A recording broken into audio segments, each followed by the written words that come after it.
La verdad es que se me plantea un dilema casi ético, porque en realidad estas charlas estaban un poco configuradas también para que se generara un discurso. Yo la verdad es que durante estos días llevo 2 semanas hablando, casi 7, 8 horas, bueno, reconozco muchísimas caras y seguramente muchas de las cosas que podemos hablar ya las he hablado directamente, ¿no?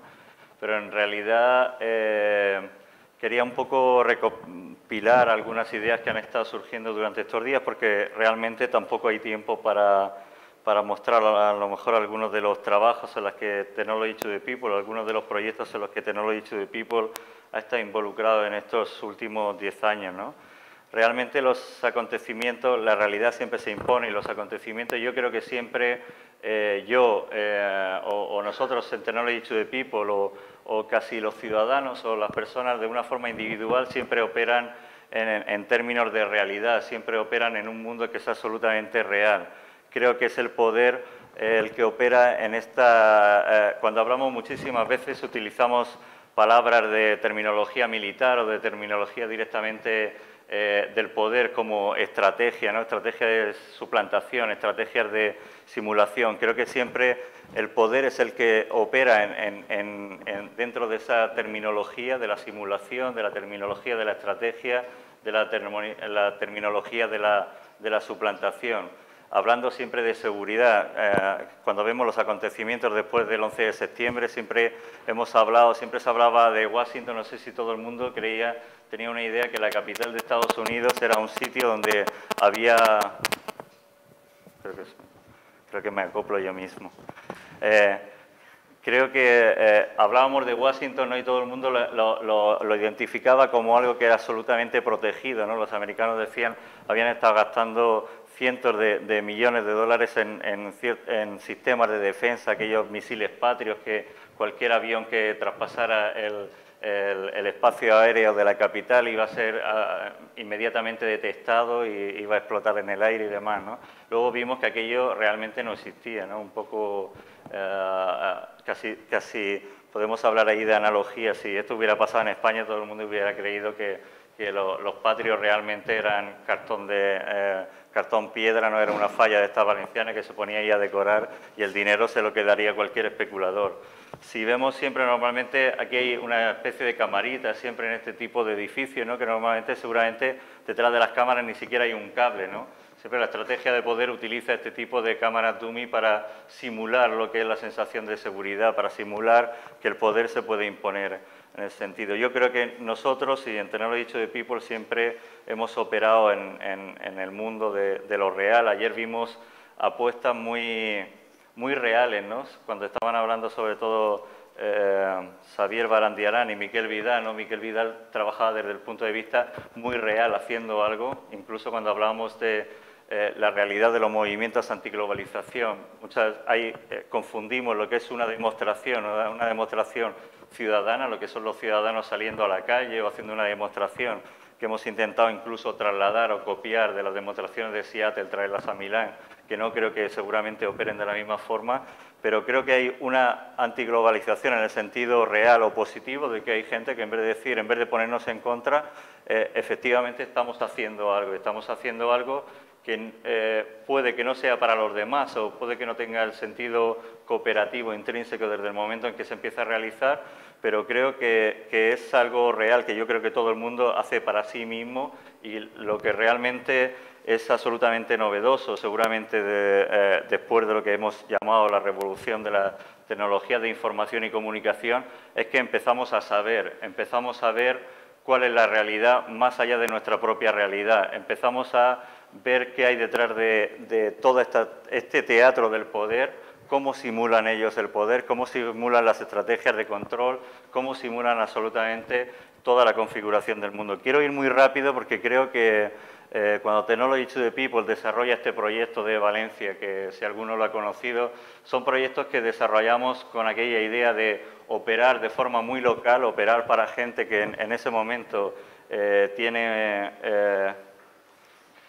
un problema concreto, hay una dinámica de discutir las políticas culturales de una forma institucional. Como todo el mundo sabe, en la Comunidad Valenciana ahora mismo es una de las comunidades ricas en este sentido en España. Todo el mundo sabe que España se está construyendo como una gran fortaleza alrededor del Mediterráneo. O sea, es un muro de hormigón que empezó vendiendo apartamentos de cara al mar, que al principio eran cuando un inglés o cualquier madrileño o cualquier persona compraba un apartamento de estos que regalaban en el 1, 2, 3, en Torrevieja o en Benidorm, en demás, se decía con vistas al mar. Ahora con vistas al mar es a 35 kilómetros del mar, con lo cual la muralla que está fortificando todo el Mediterráneo cada vez se hace más extensiva, ¿no? De ahí viene un poco la riqueza de los valencianos, ¿no? Toda esta riqueza, como sabéis, se está invirtiendo en cultura en los últimos años, y a nosotros, a una serie de ciudadanos sobre todo que intentamos vivir en estas ciudades del Mediterráneo, siempre nos ha parecido muy interesante que se invierta en cultura, siempre y cuando ese dinero que se invierta en cultura se reparta de una forma proporcionada. Lo que pasa es que al final la cultura se ha convertido también en un elemento de simulación y un elemento de estrategia política, y es utilizada simplemente como un elemento más de marketing político, ¿no? Con lo cual, todo el dinero que hay para cultura, que es muchísimo, en Valencia realmente esto está absolutamente documentado por la Universidad de Valencia, se invierte más en cultura en Valencia que en el resto del país, en el resto del Estado español, pero ese dinero, el único inconveniente que algunos ciudadanos han visto es que todo el dinero está en la misma caja y se controla desde el poder. Si el dinero se repartiera en una serie de iniciativas o en una serie de apuestas que seguramente están funcionando. A partir de ahí se creó un foro de discusión, como bien ha dicho Laura Baigorri, que vamos a ver su foro hermano, que es en Cataluña, el foro de Barcelona. ¿Por qué no? No, bar no.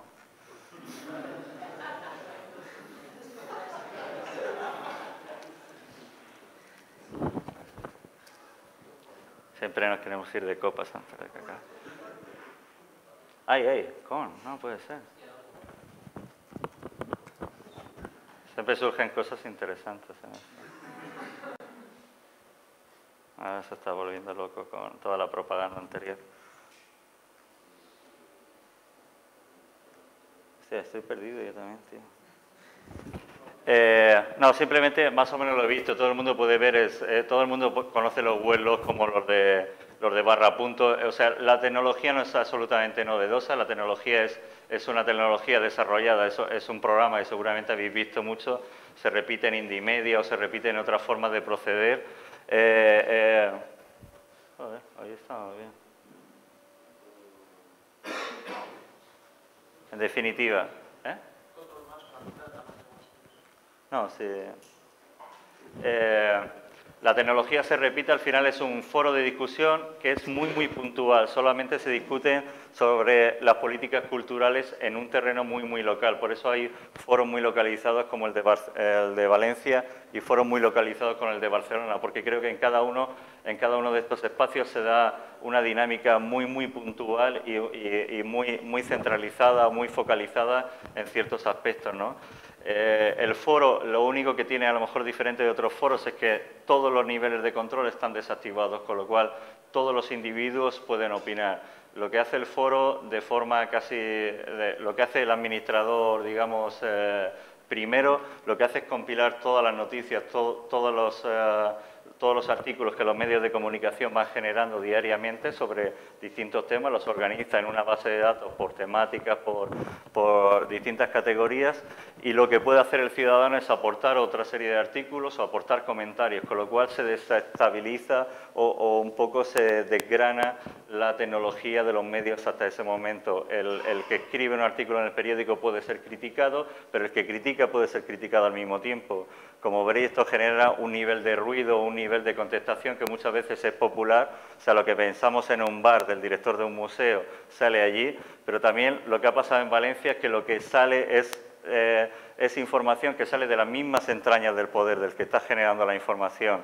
Si hay una protesta en contra del IBAN, del Museo de Arte Contemporáneo de Valencia, la información no está generada por alguien externo, sino que los mismos trabajadores del museo están sacando una información de forma anónima porque el portal, a base de, digamos, después de un año o 2 años, la gente ha entendido que el anonimato se ha estado respetando, ¿no? Esto de la gente al final ha estado sacando. Ahora mismo ha habido topos en el gobierno, ha habido topos en las diferentes consellerías que han sacado información y creo que ha sido lo que ha forzado seguramente a cerrar el portal.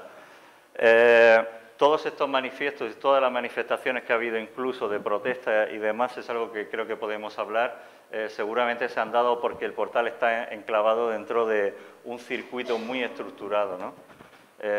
No sé cómo vamos de tiempo, pero quiero cortar ya para que pasemos a la discusión. Si acaso quería haber recompilado un poco lo que hemos estado discutiendo durante estos días, que creo que se han estado repitiendo una serie de elementos comunes, ¿no? Que hay una serie de, seguramente, cuando Ramón Guardán estaba presentando el otro día sus proyectos, o Vandana Shiva estaba hablando del mundo de la ciencia, digo la semana pasada que estaban hablando más científicos, aunque algunos estaban trabajando también en el mundo del arte, como en el caso de Ramón, que conoce perfectamente el lenguaje y las argumentaciones, pero ayer, por ejemplo, se repetía muchísimo con Xavier Barandiarán y con Miguel Vidal algunos puntos que son muy en común, los temas que han estado surgiendo de las patentes o el tema de cómo se está organizando, lo que yo ayer ya lo habíamos estado comentando, cómo la sociedad se está organizando seguramente buscando una dimensión que creo que es algo absolutamente novedoso que está pasando seguramente en las 3 últimas décadas, pero se ha ido acelerando en las 2 últimas décadas, cómo estamos utilizando las tecnologías para encontrar un nivel de nivelación o para encontrar seguramente un canal de transmisión o de intercambio de información y cómo esa información la podemos convertir en conocimiento, que creo que es algo que es absolutamente novedoso. La página, bueno, hace una semana salió un manifiesto. Yo personalmente siempre trabajo en colectivos y ni yo he escrito el manifiesto, todo se ha generado de una forma colectiva, ni tampoco antes cuando decías que alguien estaba hablando de que si esto era un proyecto artístico. Yo soy un artista que trabaja dentro de Technology to the People, seguramente hay gente que ha pensado en Technologies o en otros colectivos en los que he estado trabajando, que los artistas en los últimos años, los artistas que trabajamos también en la red o que utilizamos la tecnología, tal vez tenemos una forma de operar diferente a lo que tiene un técnico y demás. Pero es la Asociación de Artistas de la que yo formo parte, el Sindicato de Artistas de Cataluña, la que ha dicho que esta pieza es una obra artística y con lo cual sus abogados o demás me defenderán a mí, pero de una forma gremial. No soy yo el que digo que esa obra es artística y demás, ¿no? Creo que la obra en un principio, yo nunca hablo de obra, además yo siempre hablo de proyecto, creo que el lenguaje muchas veces nos determina, creo que una obra tiene una dimensión más de un artista clásico cuando está trabajando de una realización formal de algo. Yo creo que nunca he hecho una realización formal, todo lo contrario, que siempre hago es desmontar y siempre hablo más de proyecto porque creo que depende muchísimo más de la colaboración de mucha más gente y sobre todo tiende a disipar y tiende a estar más en la realidad. Creo que el conocimiento cada vez es más complejo. Yo puedo saber hasta dónde soy, pero para poder trabajar.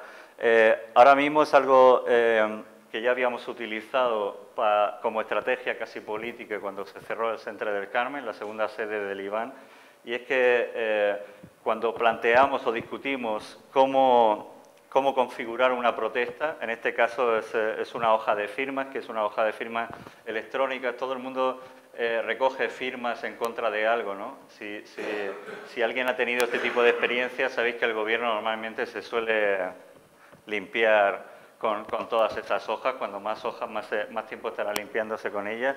Y creo que nosotros ya utilizamos, creo que precisamente la tecnología te permite utilizar otro tipo de estrategia o recombinar las estrategias políticas. En este sentido, pocas firmas como esta, 425 firmas que van ahora en menos de una semana, seguramente nosotros hemos encontrado muchísimo más efectividad, porque el que firma no es alguien que pone su pasaporte, su carnet de identidad y un nombre que no va a ningún sitio, sino que el que firma deja su opinión, que va a dejar constancia seguramente en el tiempo y va a dejar constancia sobre un hecho muy puntual y una protesta muy puntual que luego se va a reutilizar en el futuro. Sobre todo deja una constancia de que esa protesta realmente es personal y es tuya y has opinado sobre ese tema, ¿no?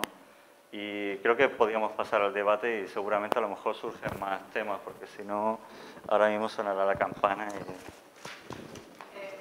Perdona, quiero avisar que hoy, excepcionalmente, nos van a dejar media hora más. Entonces continúo con mi rollo. No, es que no lo sabía. No, yo creo que los temas pueden surgir perfectamente y podemos circular sobre todo por dar un poco la voz a que se suba el telón. No sé si nos subimos ahí o...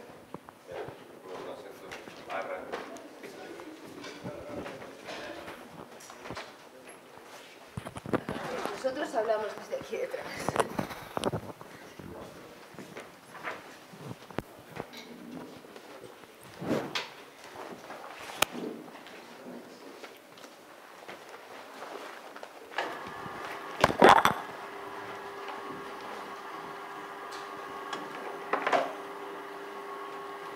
Ahí, guay. Voy a empujarlo, sí.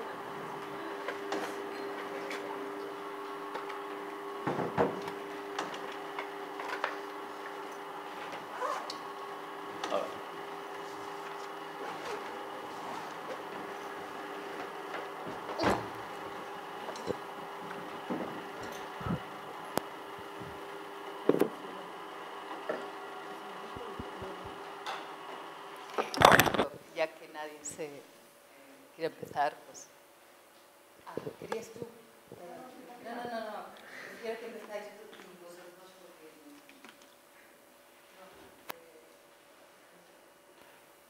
Sí, quería preguntarle a Ricardo, pero una cuestión simplemente desde la ignorancia. ¿Qué diferencias hay entre la simulación mayor y menor? O sea, la que es criminal, se supone, y la que no lo es.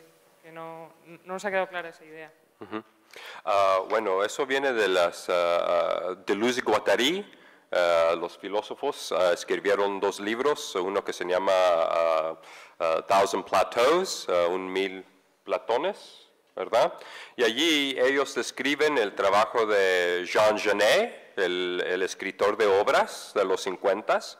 Entonces ellos hablan de una mayor simulación que viene del capitalismo virtual, ¿verdad? Que esto es industrialization of simulation, industrialización de la simulación.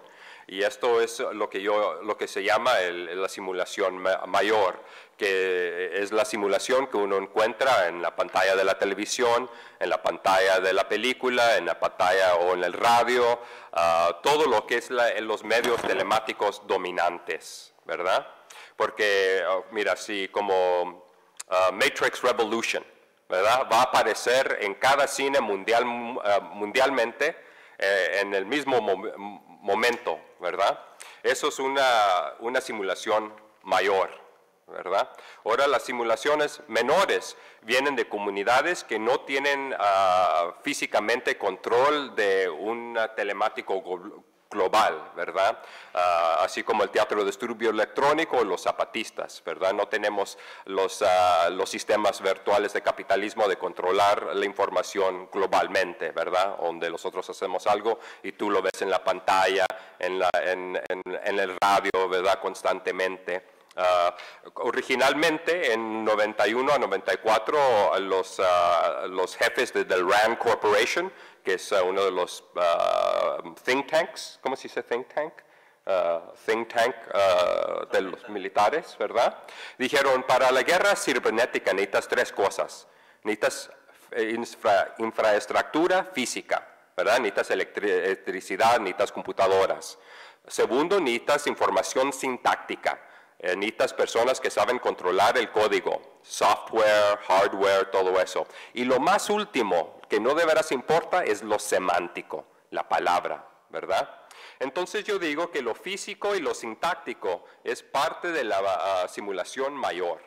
Pero lo semántico, lo que no importa más a estos militares, es lo que el teatro de disturbio electrónico y los zapatistas encontraron que es más poderoso, ¿verdad? Porque la semántica del realismo mágico, de lo poético, ¿verdad? Que no necesito infraestructura, no necesito conocimiento sintáctico, ¿verdad? Pero sí necesito la palabra, y la palabra no cuesta mucho, ¿verdad? Y lo tengo. Entonces la palabra, así como el ejército, ¿cómo se dice? De Zapatista Air Force en español. Las fuerzas aéreas, ¿verdad? Eso no existe, ¿verdad? No hay físico ni sintáctico, pero sí hay semántico. Entonces lo semántico, lo que uno reconoce en la poesía de la palabra, es la simulación menor.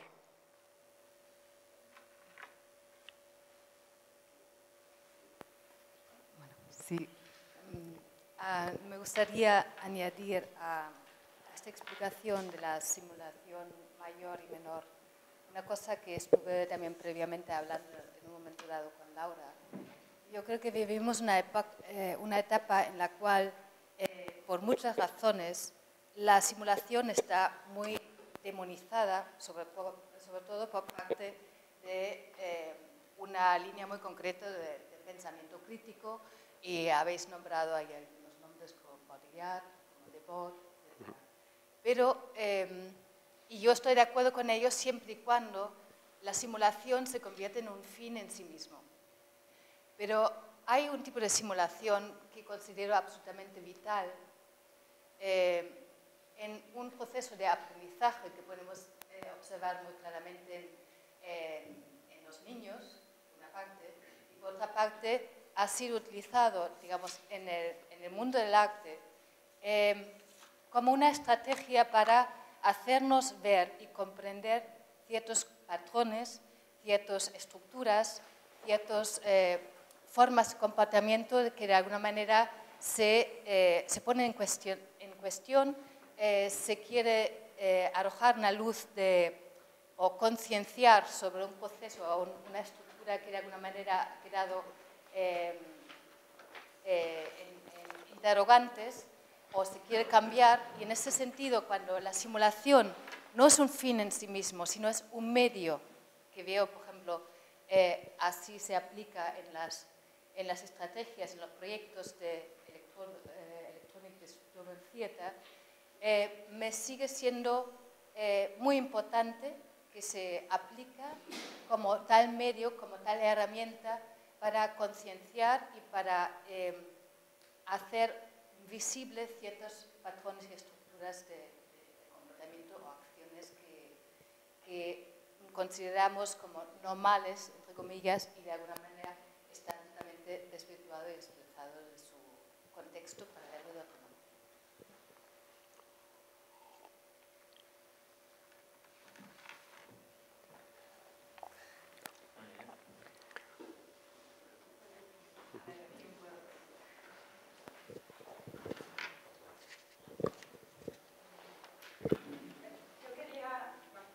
Yo quería preguntarle a Laura si consideraba o cómo contextualizas, si consideras como violento, por ejemplo, las acciones que hace Electronic, no. ¿Y por qué? ¿Y por qué? ¿Y dónde? Y, o sea, por ejemplo, en el caso de lo que hace la organización lo de Barcelona y lo de Valencia, ¿no? Si se consideran violentas o no. No son acciones violentas. Esto no funciona. No son acciones violentas. No, de hecho, tampoco lo que pretendo es hacer una apología de la violencia. No, hablo de acciones efectivas. Por ejemplo, una de las cosas que critico a Ricardo es que esta simulación, yo creo que la simulación que ellos pretende hacer reflexionar, ¿no? Lo que pretende es buscar la reflexión. Y un poco yo introducía este texto sobre la violencia, porque la reflexión parece que en muchos años no lleva nada. Muchas veces queda dentro de los circuitos, del propio circuito del arte, y entonces es artista conciencia a artista que ya estaba concienciado porque pertenece a una cierta élite cultural, y no acaba de despegar. La red ha permitido que despeguen de estos contextos cerrados, ¿no? Pero al fin y al cabo, yo tengo aquí un texto de una entrevista de Ricardo, en que yo he ido contestando cosas que él decía. Y hay cosas que estoy de acuerdo con él. que no he explicado aquí de esta manera, pero que sí que estoy de acuerdo. Dice, el arte tiene la capacidad de presentar otro modo de pensamiento que no existe en lo científico, ni en lo filosófico, ni en lo político. Okay. Si usamos una política dura, eso gusta a los militares, porque si nosotros llegamos con bala, ellos llegan con bomba. Y si nosotros llegamos con bomba, ellos llegan con una bomba más grande. Ok, hasta ahí. Es decir, él dice, no me voy a meter en el terreno de la política, no me voy a meter en el terreno de los militares porque estoy en franca desventaja, es cierto. Pero después, y habla de un campo de fuerza, ¿no? Pero después dice, nosotros hacemos está la política de la confusión, la estética de la simulación, del simulacro, es una acción de verdad y no es una acción de verdad. Y ese es el poder de la estética. Por eso es que los militares y la policía están confundidos, se preguntan si esto es real o no. Por eso es que a nosotros nos invitan, a lo largo del texto decía, a nosotros nos invitan a hablar con los militares, pero no invitan a los hackers lo agarran y los meten en la cárcel. Por supuesto. ¿Por qué les invitan a hablar a ellos? Porque saben que no son peligrosos, porque saben que no están haciendo nada verdaderamente peligroso, no representan una amenaza real. Y un poco lo que critico yo es eso, o sea, se hacen acciones que pretenden la reflexión, pero que no preocupan demasiado ni a los estamentos institucionales ni políticos, porque se sabe que no van a ir más allá. Y él decía, ¿esto puede ser una pipa o no puede ser una pipa? No, ellos saben que no es una pipa, ellos saben que no es una amenaza, por eso invitan a hablar, ¿no? Sí, pero la cosa es que si sintieran que no fuera real, entonces el gobierno mexicano no los hablaba, ¿verdad? Diciendo, paren esto, o el Pentágono no mandaba bombas informáticas, o no, si no tenían efecto, entonces la voz de desobediencia civil electrónica no se hablaba en el Congreso de los Estados Unidos, ¿verdad? Y esto es muy importante si después de 9/11, cuando todo se pone tan difícil en términos de acciones callejeras y en términos de acciones electrónicas, bueno, todo el mundo se hace enemigo, ¿verdad? No importa si es su simulación o no. Pero, porque nosotros tenemos cara, ¿verdad? La cosa la razón que agarran a hackers es que no tienen cara, ¿verdad? Ahora, así que la situación sí es efectiva, pero siempre nosotros hemos ponidos que las dos cosas en choque. Desobediencia civil electrónica, que es no violencia masiva, y la otra es la estética de transparencia radical, ¿verdad? Y cuando estas dos se chocan, hacen esta simulación menor. Y ahora después del 9/11, cuando hubo, ¿cómo se dice?, el Foro Económico Mundial, fue en Nueva York, ¿verdad? Una de las cuestiones activistas, nosotros, ¿qué va a pasar si hacemos acciones en la calle? ¿Y qué va a pasar si hacemos una acción electrónica? Nos van a agarrar, ¿verdad? Bueno, hicimos las acciones en la calle, hicimos acciones en línea y más de, no sé, 300,000, no sé cómo dice en español, vinieron y se cayó el foro electrónico del mundial y los habló el New York Times del página criminales. Ustedes lo hicieron, ¿verdad? Bueno, los otros y miles de otras gentes, ¿verdad? Así que cuando la antología es difícil para los gobiernos y los hackers y otras comunidades, pero esa confusión antológica ha dejado a los otros hablar con diferentes comunidades y hacer que esas comunidades comiencen a pensar sobre la cuestión del código y es una cuestión que no pueden responder violentemente. Como digo, así que, bueno, yo lo veo más positivamente, ¿verdad? Como el teatro de Genet, ¿verdad? Que está en el balcón. ¿Es real? No es real. Pero al mismo tiempo es efectivo. El Pentágono lo siente, ¿verdad? ¿Cómo se dice? Visceralmente la cosa. Así que sí, creo que no los tienen miedo. Pero la desobediencia civil electrónica viene de desobediencia civil y no se trata de ser miedo. Se trata de hacer que el otro lado tenga oído a nuestras cuestiones y lo que queremos. ¿Y por qué? Y la cosa es que porque vivimos en un mundo electrónico, siempre creemos que una táctica o una cosa va a cambiar todo. Y lo que necesitamos saber es que va a durar mucho tiempo. Y si ven esta película de hacktivismo, ¿verdad? Hay un hombre que se llama John Aquila, que es de The Rand Corporation. Él escribió los artículos de ciberterrorismo y ciberguerra en 91-94. Y en 98 escribió este libro, Zapatistas Social Network México, porque los zapatistas voltearon todo, ¿verdad? Entonces, en este libro él dice, desobediencia civil electrónica es violencia, va a destruir todo, lo tenemos que atacar, ¿verdad? En esta película, que nomás le enseñé poquita, él le hace una entrevista. Entonces él dice en esta película, completamente diferente de lo que dice aquí. Él dice, el hacktivismo trabaja, el hacktivismo va a crecer más. ¿Por qué? Porque no es código, es una historia. Y el hacktivismo se trata de decir historias. Y esa historia a lo mejor le van a dar balas por muchos años, pero esa historia va a ganar. ¿Verdad? Y eso es lo que dicen los zapatistas. Así que, bueno, es violencia de historias. Sí, de todas formas, los zapatistas no han tenido nunca una estrategia de simulación, han utilizado los medios de comunicación de masas para hacerse visibles, y es una estrategia muy inteligente, o sea, la de adquirir visibilidad a través del email y de los mass media. No me parecen que ellos hayan hecho una estrategia de simulación, los zapatistas como tales. Solo quería actualizar esto y yo también estoy un poco de acuerdo en lo que dice Ricardo, y aparte yo creo que la posición tampoco es ni siquiera querer cambiar las cosas, pero sí plantarse en el sentido en el que cuando hay una forma de operar desde las estrategias del poder, es decir, bueno, desde aquí no va a pasar más. Y muchas veces estos espacios simbólicos, mucha gente preguntaba, sobre todo en Valencia, por qué habíamos hecho una lucha tan encarnizada cuando se cierra el Centre del Carmen, cuando además todo el mundo sabe que mi forma de operar no es dentro del museo, no está muy institucionalizada en ese sentido.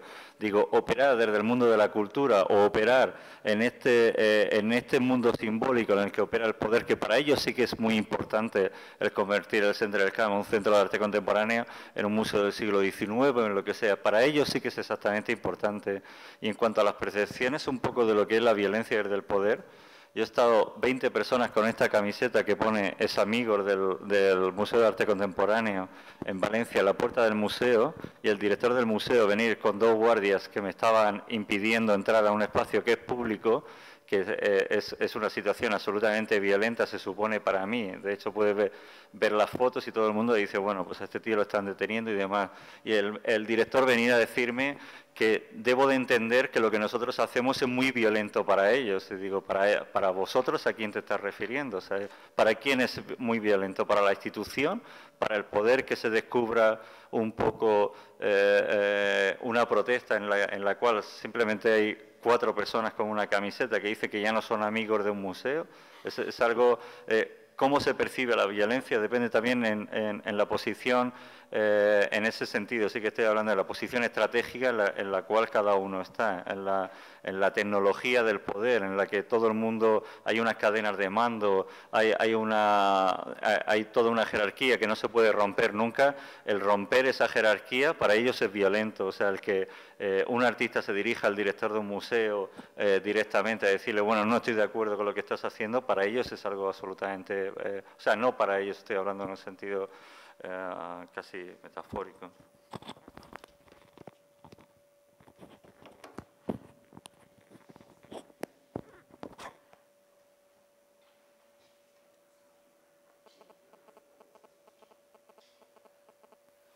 Sí, bien. A mí me parece que ha habido un montón de ideas interesantes.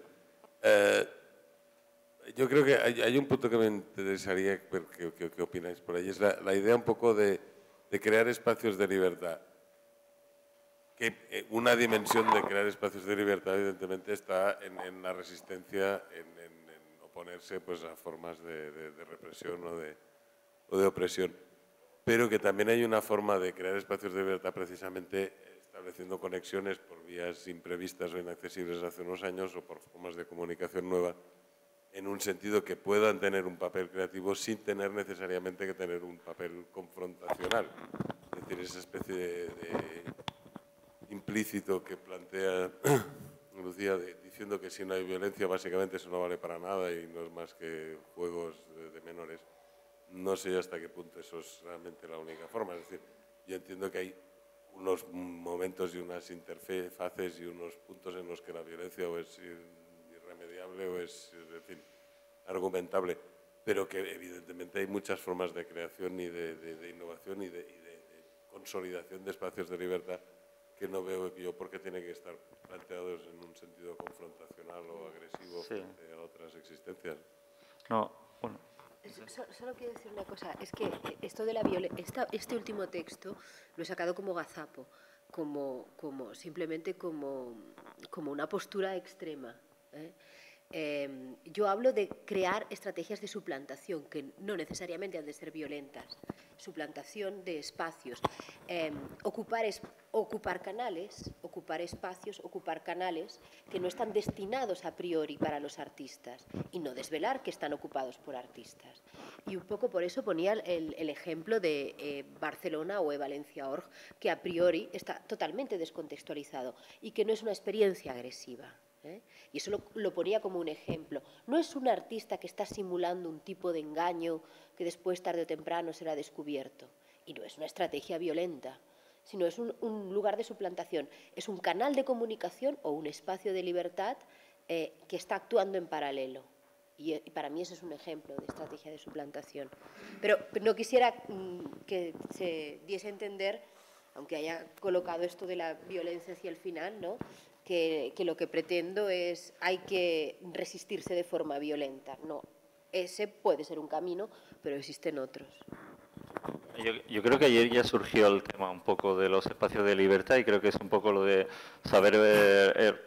Xavier dijo algo que aparte a mí me interesa mucho, es aquello de autonomía metabólica individual, creo que era, que aparte tiene mucho que ver con el proyecto que tengo en Banquete de Individual Citizen Republic Project. O sea, yo creo en ese sentido en que ganar esos espacios de libertad, hablo de una libertad individual, si formamos una sociedad con individuos con capacidad para opinar en cada uno de los temas. No todo el mundo puede saber de todo, pero si cada vez creamos esos espacios de libertad individual, o sea, como ciudadanos realmente nos formamos como ciudadanos de una forma más potente o seguramente creando un espacio individual o una forma de protegerse de forma individual, a la hora de colaborar, a la hora de ponerse en red a trabajar, a la hora de trabajar como sociedad realmente, o sea, individuos que están conectados, tendremos una sociedad mucho más potente. Entonces estaremos ganando un espacio que no es solamente para mí. Yo creo que si lo que la red ha dado seguramente es una forma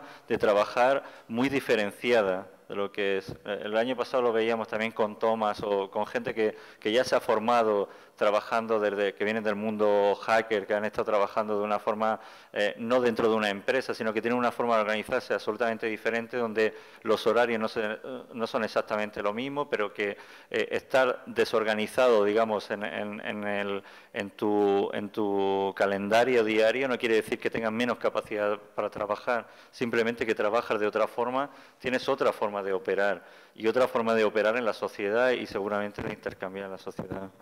Y una de las cosas también, nomás a hablar poquito, es que cuando comencé a hablar de desobediencia civil electrónica en el 91, cuando fui a visitar los hackers en Nueva York, 2.600, ellos dijeron, quítate de aquí, ¿qué es eso, desobediencia civil electrónica? Bueno, en 2000 ellos me invitaron al grupo de hacking que tienen, Hope Network en Nueva York, y tenían todo un sitio a hacktivism y desobediencia civil electrónica.